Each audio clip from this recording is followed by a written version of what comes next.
Publishing for Profit podcast is brought to you by Ghostwriters & Co. Earn more money by publishing better content and learn how to increase your thought leadership so you can build your brand. Head over to ghostwritersandco.com for more information. That's ghostwritersandco.com. And now, your host, Joel Mark Harris.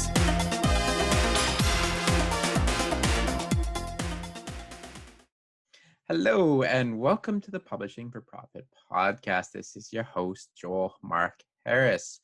We are on episode number 25 today, and we interview Allison Bran of Rex Marketing Design. And you are in for a real treat today because Allison is a foremost expert on branding.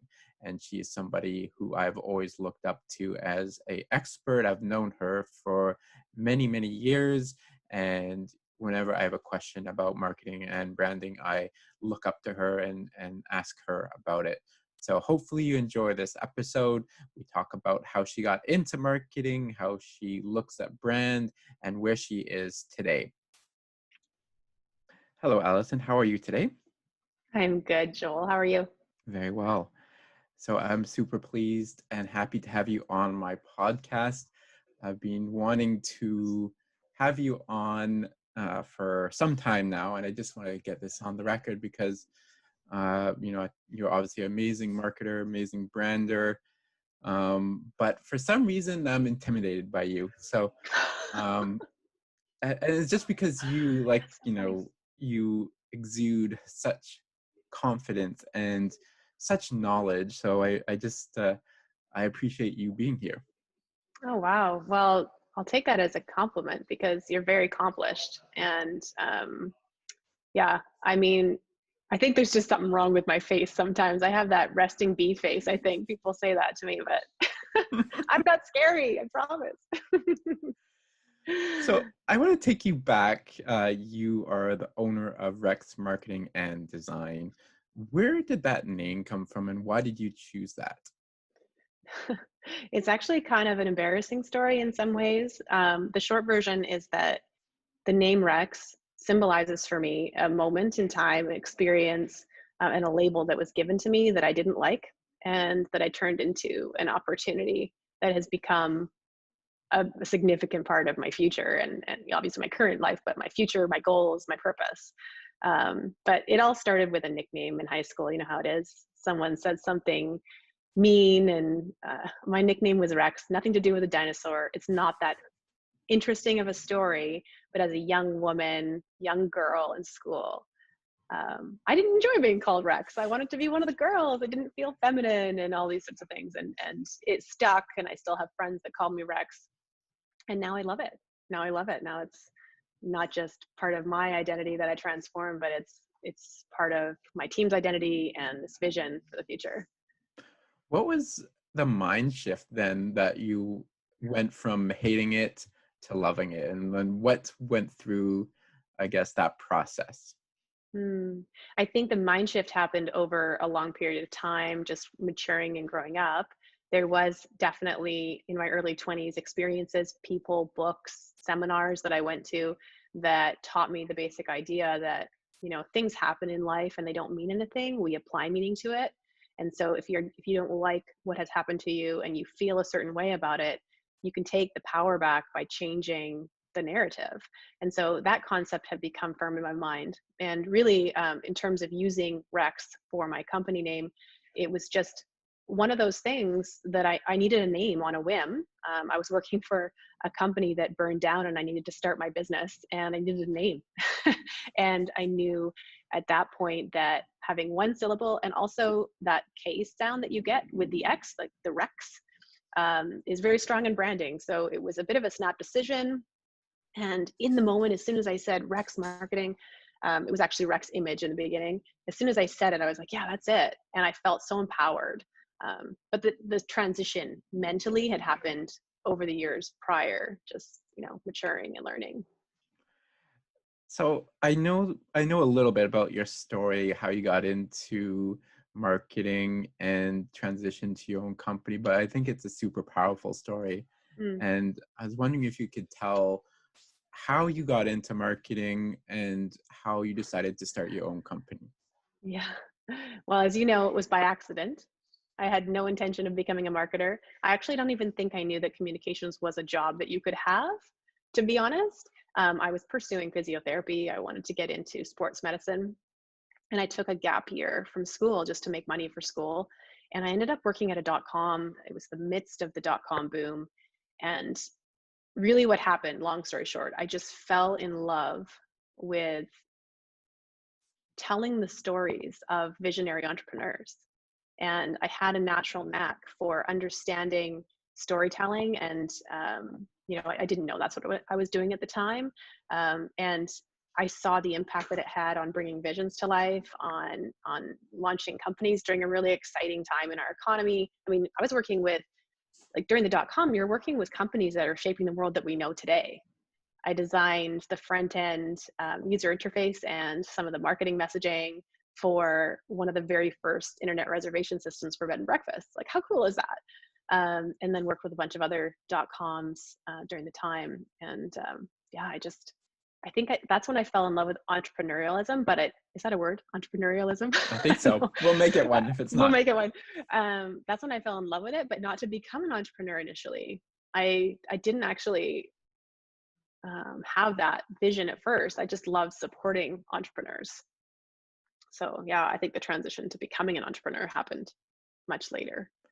So when the dot-com boom came crashing down, if I get this story correct, you were a little bit disenfranchised with the whole marketing, the whole marketing, I guess, platform, and you were very frustrated with how marketing was happening and how people were marketing themselves. And I might be putting words in your mouth, so correct me if I am. But can you just describe about like how you were feeling at that time and how you've positioned your own company to be different from how things were back then? Yeah. So the beginning of the dot-com boom, everybody was telling real stories, and that's what marketing was. And it was stories that, of opportunities, of technology that would change people's lives, and it was real. And people invested, and people tried new things, and it was real. Toward the end of the dot-com boom, opportunists wanted to get on the gravy train and start a dot-com company and get a bunch of investor income and, pump and dump a company to make a bunch of money in the stock market. And I didn't know at the time, but I worked for one of those companies. It was my last dot-com company that I worked for. One day I came to work and, this company that I've been working for 2 pay periods unpaid, and so had the rest of the company, hundreds of people, had been working for this company for 2 pay periods unpaid. And one day we went to work and the doors were locked. And the company had siphoned all the money out of the company in Canada and into a US holding company. It was just a mess. And it was somebody who was taking advantage of, the moment in time in the market and telling lies. And I told lies, right? I was marketing lies. So that experience really, I call it like a come to Jesus moment. Like, this marketing is awful. Business and money and marketing is the root of all evil. And I think I felt a lot of things that all of us, including marketers, feel often, which is just super skeptical of anything being sold to us and feeling like something is always being sold to us. And I know when we do market research, that's something that people talk about often. Like, we're just tired of the noise, right? And the constant sort of assault of marketing messaging. So I made a decision at that time that, it took me a minute. I actually wondered if I would continue in marketing. But I made a decision to think about the visionary entrepreneurs that did change the world. And, let's just fast forward to right now. We're 5.5, 6 months into a pandemic, and entrepreneurs have changed the world in many instances, completely pivoting, shifting organizations to go from creating dog beds to creating masks because we had a shortage in the country, for example, right? Like, entrepreneurs are amazing, create opportunity, they create jobs. And so I just committed at that point to choose who I worked with and to choose companies that give a shit about people. And that's how I say it. I hope I could say that to you and to your, I know I can say it to you. I hope I can say it on your podcast. And we're so committed to that. I mean, that's a galvanizing part of our culture here at Rex. Like everybody in our company, when you ask them what they love about marketing, nobody loves marketing. We love the power of marketing and communication when you do it for the right reasons, for the right companies. So I'm going to ask you a very broad question next, and feel free to take it any way that you like. And I'm sure you get this question a lot, but what goes into creating a great brand? Well, the first thing I say always when someone asks me about brand is that a brand is not a logo. And if you add fonts and some colors, it's still not a brand. That's a visual identity. It's an element of creating brand recognition, but it's not a brand. A brand is a result. And if anyone wants to read a great book on brand and what it is, I recommend anything by Marty Neumeier. The Brand Gap is a great book. And he talks about how brand is a result. So for me, what goes into a brand and what a brand is to me is an entity that is created between a company and its audience.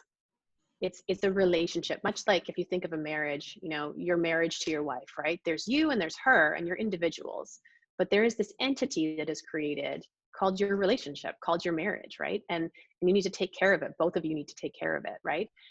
And what you say about your marriage might be different than what she says about your marriage. And what is said about your marriage from the outside perspective might be different again. But all of those messages and what people talk about, that is the brand, right? It's the same thing in business. What does the company say about themselves? What do the employees say about themselves? And what do the customers, or people outside the company, people buying from the company or influencers or what have you, what does the world say? And so really where those three entities overlap, where what matters to those three entities overlap between the company, the employees, and the customers, that entity in the middle and what, that is the brand. What people say about it is the brand. So, it's one of those things, like in the beginning of a project with a client, we need to get clear about, get on the same page about, because the strategies or the objectives brought to us is like, we want to have a brand that means XYZ.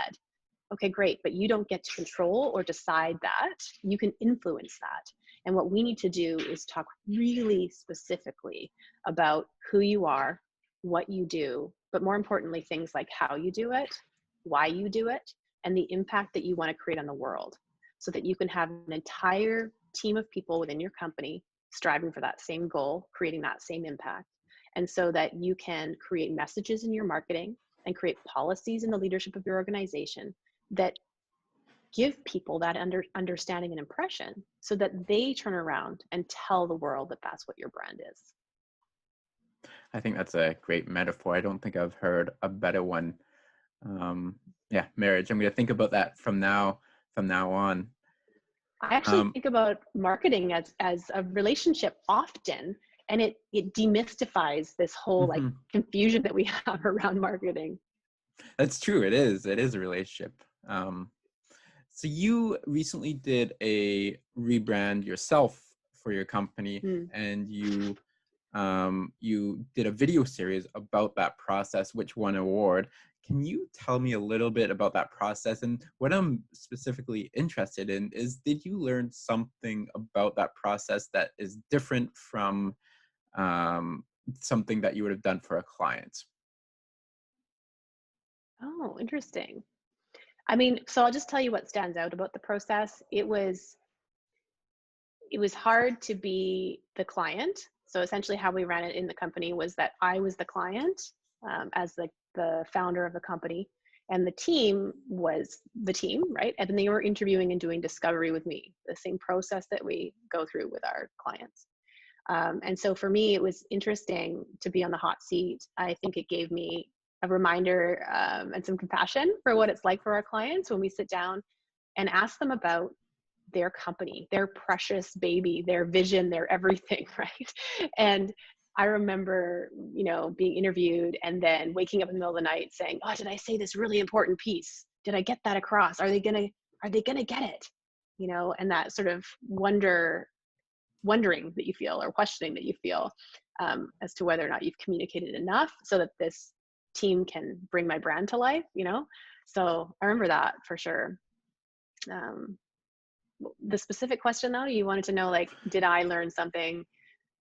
Yeah, so I mean, you do it for your clients all the time, right? But Yeah, exactly, being on the other side of the yeah, whole process must have felt a little bit strange, and it's yeah. probably something that you could take away and use for your, switching back roles.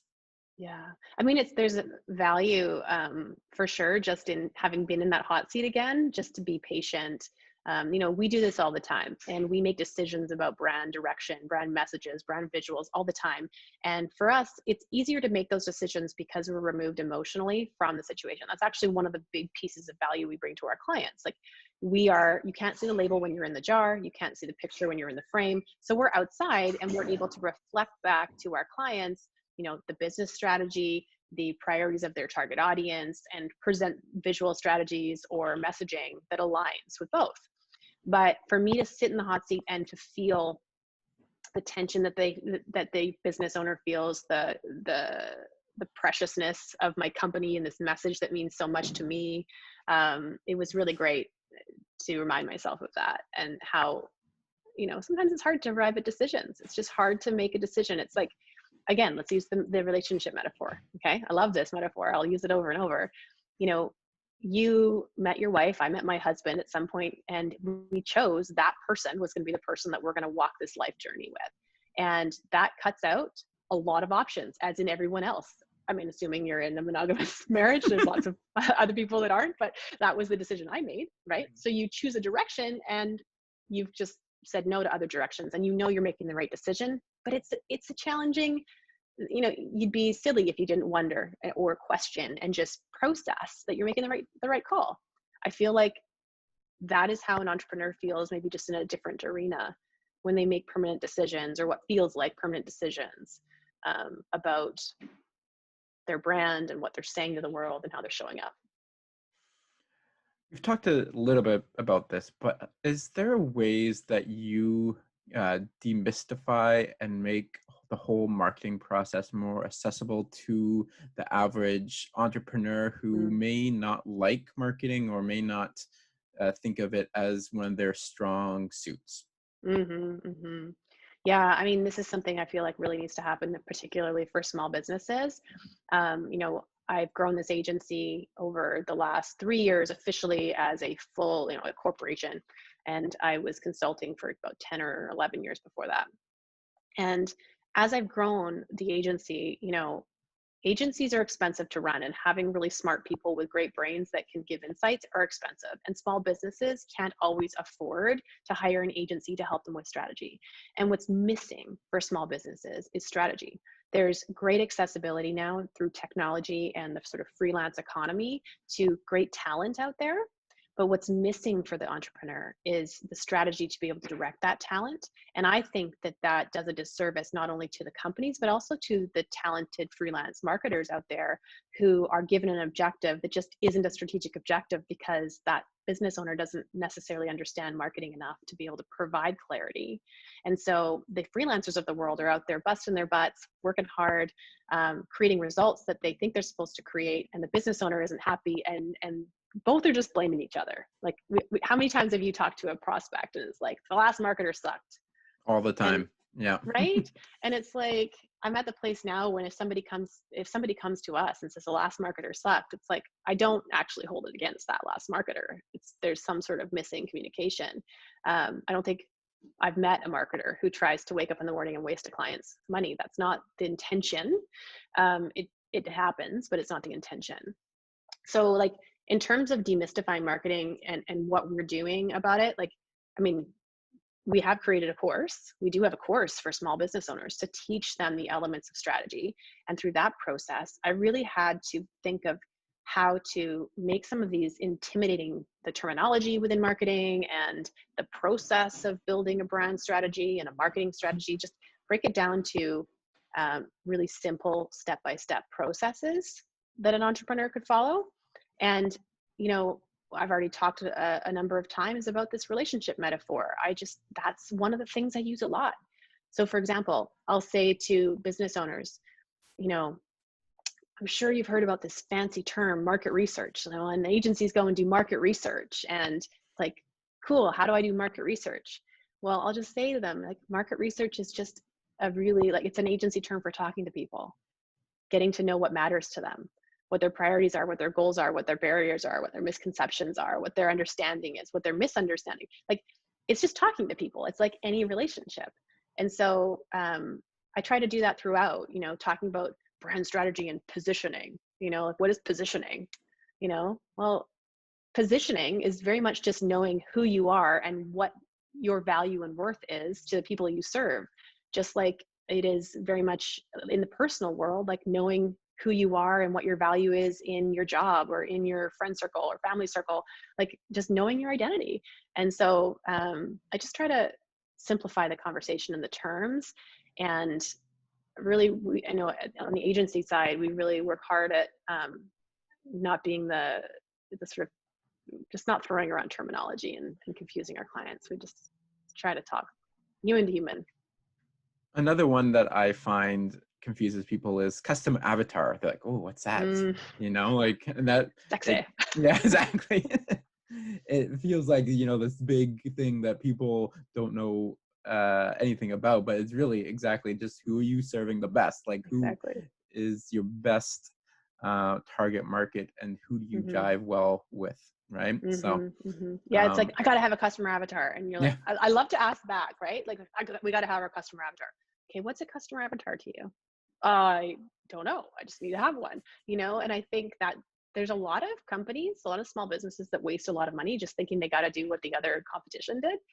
So that's another thing we talk about a lot, that you know, if you're looking at what the competition is doing and you're making your marketing decisions based on that, first of all, you're just playing into the noise of the market. You're going to sound and look like everybody else, right? And second of all, you're not finding your unique distinction and ability to gain market share because you're just kind of a second best or slight alteration of this competition out there.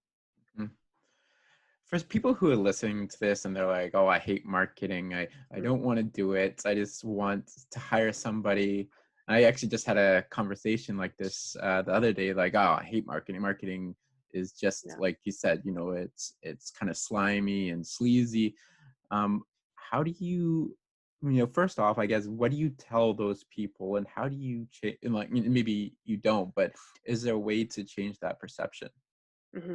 I do dive into that perception for sure. I relate back to my own experiences and struggles with marketing, just because you have to honor their feelings about it. Also, my own experiences and feelings about sales. You know, I had a business coach say to me once, like, how do you feel about sales? And I'm like, I'm being a salesperson. I'm like, I'm not a salesperson. And he's like, so how are you going to grow a business if you don't sell stuff? So you're not a salesperson? And just recognizing that we don't hate marketing, we don't hate sales, we just hate what's been done with it. Right. So we have that conversation sort of philosophically. But the other thing that I talk to entrepreneurs about a lot is, you know, marketing is developing a relationship with your audience. Marketing is communication, and you can't extract yourself from that process when you're building a company. So a small business, and that's everywhere up to, you know, multiple millions of dollars and like 50 to 100 employees. Like, you're still a small business. You can't extract yourself from that and expect the company to be run in a straight line. I want it like toward a vision. You know, you are responsible for leading the voice of this company. So you can hire help, and that's a, you know, big piece of what you and I do. We take the burden of doing the work off of the entrepreneur, but they can never fully extract themselves from the process until they're ready to sell or step down and insert another leader. And furthermore, they don't want to, because the power of reciprocal knowledge that you get when you're part of the process for building a marketing strategy, what you learn about the audience, you know, as you go through years and years of marketing and you're, you know, touching up your market research and having conversations with your audience, what you learn is invaluable to go back into innovating your product or service. So I just encourage entrepreneurs to reframe, much like I had to reframe the nickname Rex. It's like, just reframe. what marketing is, and see it as a conversation, and you're not doing anything other than helping people. A great book to read on that, I know you've read it actually, the Seth Godin, This is Marketing. Mhm. This is Marketing by Seth Godin. He talks about how marketing is helping, and that all of these negative associations we have with it is just from people who have done it poorly. Yeah, that's a great book. It's a great book for people who, um, yeah, who want to or can shift their mindset about marketing. Exactly. It's just really Mhm. about helping people, because people are out there. They want a need. They have a need. They have pain points. Mhm. It's marketers. It's companies' almost duty to fill those and help those Mhm. pain points. Right. Yeah. So. And isn't it great if you are a company that quote unquote hates marketing and you've got a great product or service?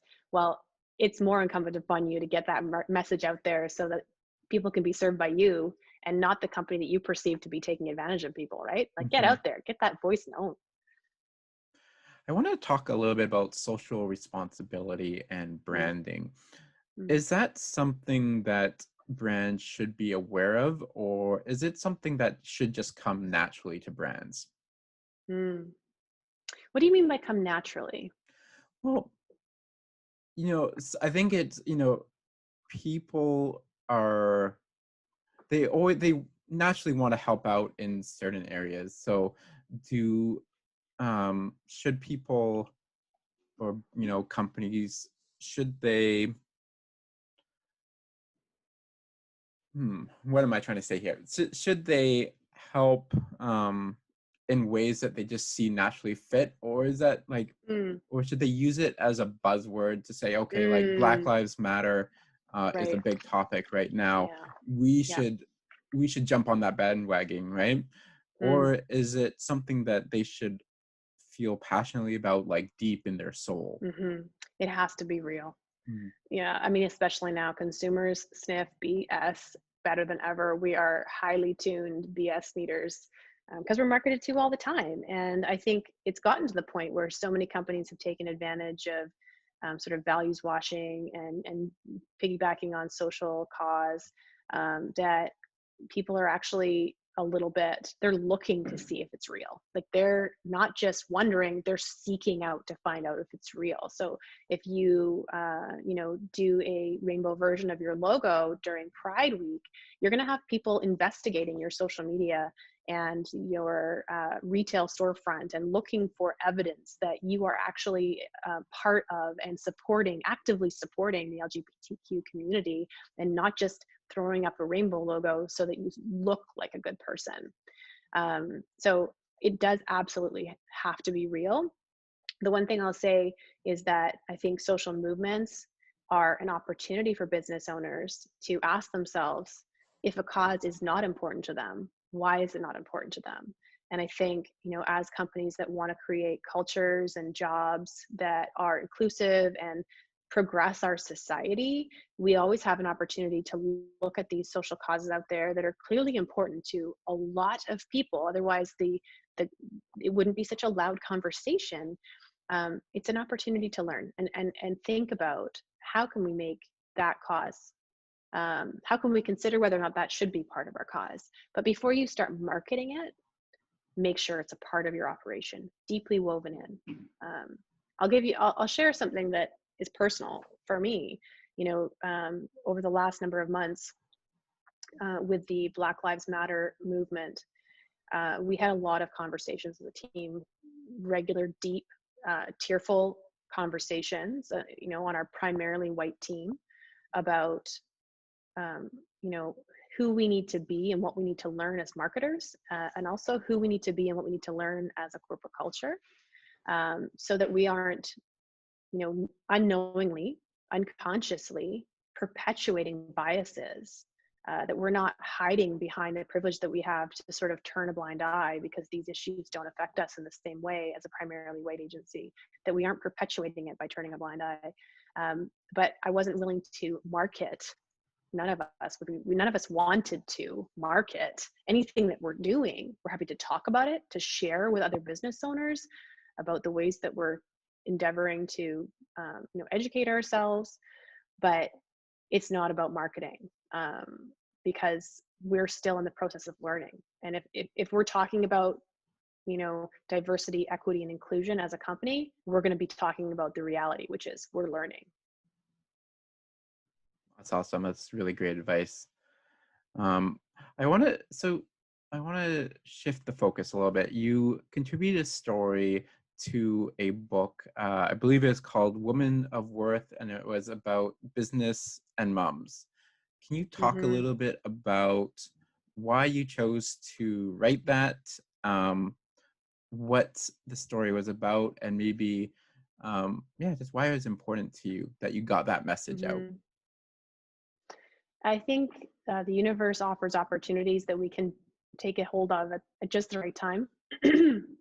So as you know, uh, at that time, I had my very young, basically newborn daughter. I was approached around that time and asked if I wanted to this book about being a mom in business. And at the time, well, the story leading up to that invitation was that in 2016, toward the end of 2016, I'd sat down with my very first, she actually wasn't an employee, she was a contractor, but I call her my first employee. And we had strategized the incorporation and launch of Rex Marketing and Design. And the plan was that we were going to start it in 2017, beginning of the year. And I was going to work for a year, and then I would have the company set up so that I could go and have my second child, and have a little bit of time and have a team working. That was the plan on paper. And so that was like December. We were making these plans at Christmas. And I came back in January, found out actually on New Year's Eve that I was already pregnant when I made those goals. So we had a timeline. We had like 8 months at that point to get this company going. I built the company with the help of massive contribution of the team. I say we built and launched the company while I was pregnant. I was in labor, sending text messages back and forth to the team about a project that we were doing. Actually, I was in labor. One of our team members was working remotely during the hurricane on the Virgin Islands, and we had another team member just basically holding down the fort, sending WhatsApp messages between the two of us. We're like telling the hurricane team member to like batten down the hatches, don't worry about the files. She's like, I've got internet for a few more minutes, I'll just send you some stuff. I'm in labor, like giving some strategic recommendations on something. It was quite a time.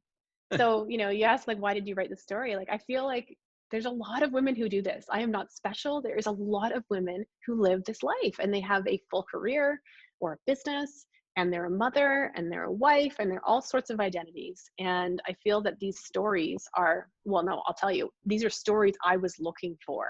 When I was in my 20s, early 20s, I was looking for examples of women who were running a business and who had a marriage and who had children. And in particular, I was actually looking for people who were still married to their first husband, or because the stories I'd come across were powerful female entrepreneurs who had a lot of regret about broken homes. And so for me, somebody early on pre-marriage that wanted to have this idyllic family, which obviously doesn't exist, but I wanted to try to create as much as I could this strong family unit. I didn't see people talking about that.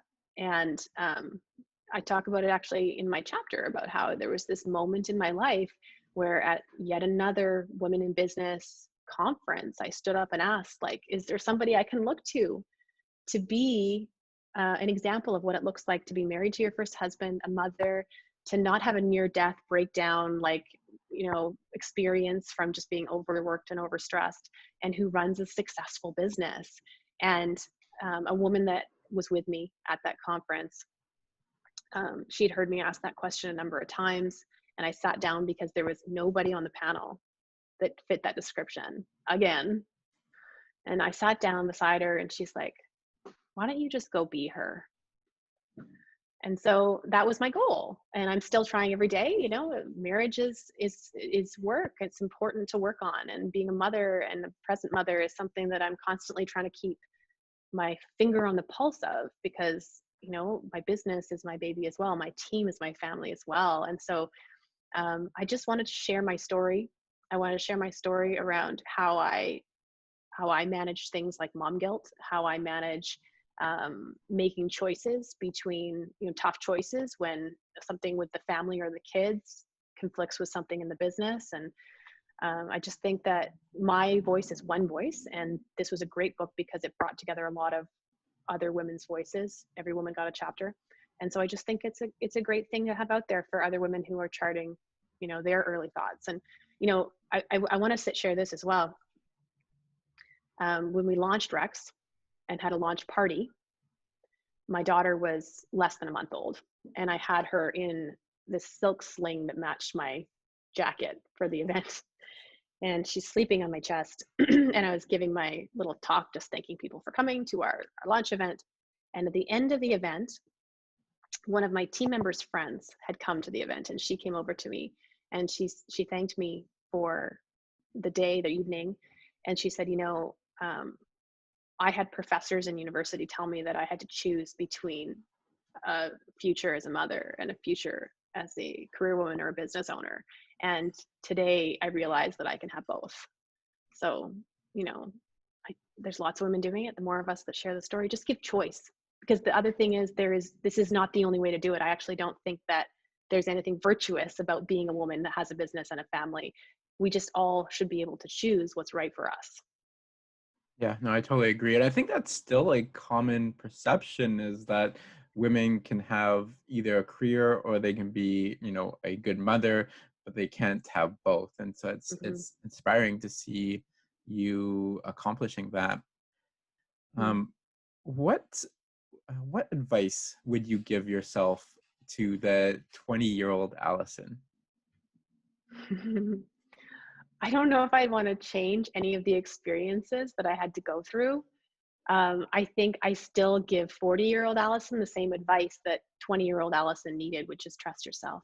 Mm. You can do this. And every time you hit a new ceiling, as in you reach a new goal and you bust through that glass ceiling to the next paradigm, the next level of your life and your journey, you're going to have to learn again how to trust yourself, because now you're a fish out of water again. But I really embrace every challenge, every heartbreak. And I mean that. There's been some big ones. I really embrace it. And I have learned through personal tragedies in my life that you can't unwish the challenge, because if you unwish the challenge, I have direct evidence in my life of a gift that I have that I would also be unwishing, because it was the direct result of a loss.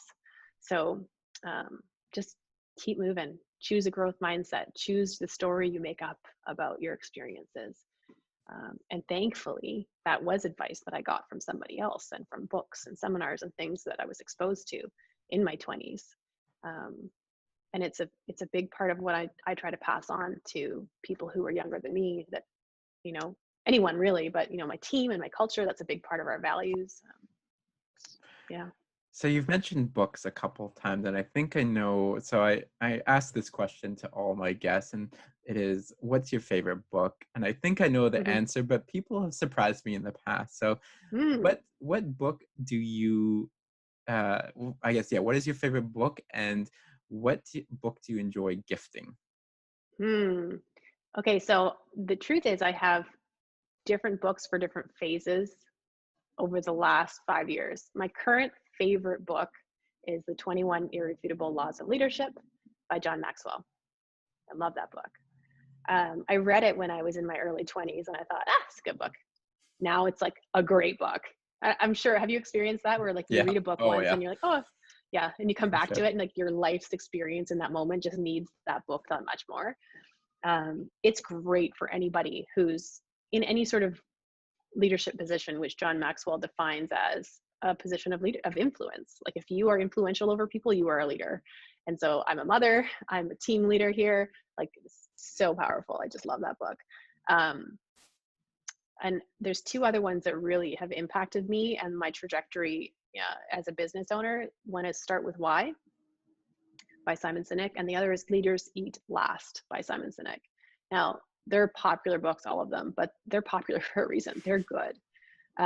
I can't stop at one. I'm sorry, but I No, do give no, yeah, I go ahead. I give I give those three. I do give those three. Yeah. And then the other classic that we are redoing as a team, or I'm redoing and that I'm doing with my team in our book club, is the 7 habits. This is just foundational stuff. You know, everybody benefits from learning. Mm-hmm. 7 Habits of Highly Effective People by Stephen Covey, 21 Irrefutable Laws of Leadership, and just the concepts of starting with why and leaders eat last. I just think so empowering for anybody Mm-hmm. who wants to accomplish big dreams.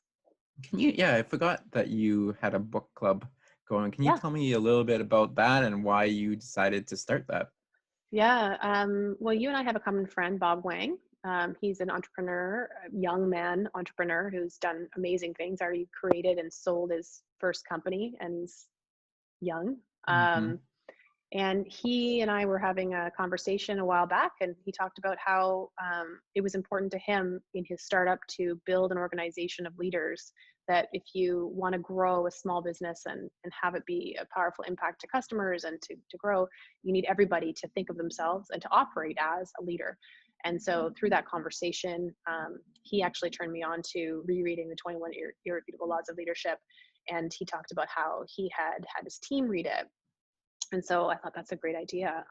And immediately just bought a copy for everybody. And we did our first book club, it was shaky at first. Like the first time you bring a book to Mm-hmm. everybody on personal development, they're like, why are we doing this? You know, what's happening? There's, I think, just natural skepticism Mm-hmm. of employers. Like, what are you trying Yeah. to brainwash me? You know, but it turned into such an important part of our culture and just deepened our relationships, because we would read a chapter and then everyone would share their own personal reflections and perspectives on what we learned, and we grew together. And so it just became, it's something now that everybody loves, everybody looks forward to. Right now, we actually put our book club on hold when everyone moved to work from home for a little while. And when we restarted, we paused our book club on the 7 Habits of Highly Effective People. And we're currently reading a book called You Can't Talk About That at Work, Mm-hmm. Race, Religion, Politics, and Other Polarizing Topics in the Workplace. And I mean, that's direct result of us trying to learn about how to uncover our unconscious biases in our communication styles as a company and our culture here internally, and as we help guide other cultures as brand strategists, and learning to have these tough conversations. So yeah, our book club has been a huge source of learning for us individually, but also galvanizing and connecting our team, because when you read, you learn, and when you learn, you process, and good and bad things come up about yourself and awarenesses. And so it's been really powerful for us. You're doing it together too, which I think is Yeah. key as well. Yeah. I was wondering if I may talk about Simon Sinek, because I've never seen a company that has embraced one author's principles so deeply in their whole purpose. So start with why, obviously hugely influential on your company. Can you tell me a little bit why that message connects with your company so deeply? Well, you know, if you go back to this business owner, this entrepreneur in the end of the dotcom boom that was an opportunist and screwed everybody, investors, employees, out of all the millions of dollars. If I had had the conversation with him about why he was doing this, I would have been able to sniff out the bullshit. So that was the first thing, is when I would be sitting down on a needs assessment, I'd be just asking, like, why does this matter to you? And it truly isn't from a sort of skeptical perspective. I just like to feel people and understand people. So that's the first thing. The second thing is, I have learned through other experiences in my personal life, the importance of developing understanding before you come up with ideas and solutions and try to solve a problem.